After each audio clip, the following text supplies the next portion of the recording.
আসসালামু আলাইকুম এভরিওয়ান, সবাই কেমন আছেন? আলহামদুলিল্লাহ আমি ভালো আছি। তো আজকে আমি হালিম রান্না করব, বাসায় রান্না করব এবং এটা প্রেসারে রান্না করছি। প্রেসারে অলরেডি হয়ে গেছে হালিমটা। এখন এখানে মাংস চাপিয়ে বেরেস্তা করছি, এখানে পেঁয়াজ বেরেস্তা। এটা তুলে নিয়ে আমি মাংসটা রান্না করে এর মধ্যে এই প্রেসারে ডাল সিদ্ধ হতে দিয়েছি। ডাল মানে ডাল, চাল, গম এগুলো সিদ্ধ হতে দিয়েছি। এটা আমি এর মধ্যে রান্না করব এবং অবশ্যই আপনাদেরকে ফাইনাল লুকটা আমি দেখাবো।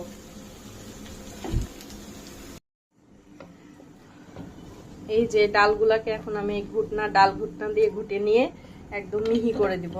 তারপরে একটু গোটা গোটা আছে আর একটু সিদ্ধ করব, গরম পানি দিয়ে সিদ্ধ করব। আর এখানে আমি মাংসটা রান্না হতে দিয়েছি। এই যে কিছু দেখা যাচ্ছে না, এই মাংসটা রান্না হতে দিয়েছি। ওয়াও, কালারটা কি সুন্দর আসছে, মাশাআল্লাহ। এই ডালটা মিহি হলে এই ডালটা আমি এর মধ্যে দিয়ে দিব। এই তো এখানে আমি মাংসের মধ্যে এই যে প্রেসারের হালিমটা ঢেলে দিয়েছি।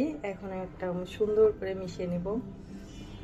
আর মাংসের মধ্যে আমি তেল দিয়েছিলাম, এই তেলটাতে কিরকম কালারটা আসছে, অনেক সুন্দর। এবং আমি এটা টেস্ট করে দেখছি, খেতেও কিন্তু খুবই মজা হয়েছে।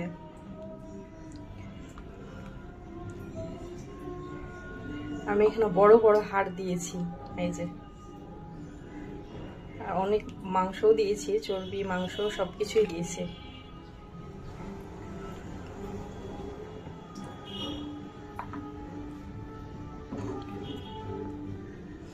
আর এখানে আমি বাসায় হালিমের মশলা বানাইছিলাম, এটা এখন এর মধ্যে আমি ছিটিয়ে দিব।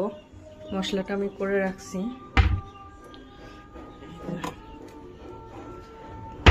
ডাল সিদ্ধ হওয়ার সময় দিয়েছিলাম, একটু আছে, এটা এখন আমি এখানে দিয়ে দেবো।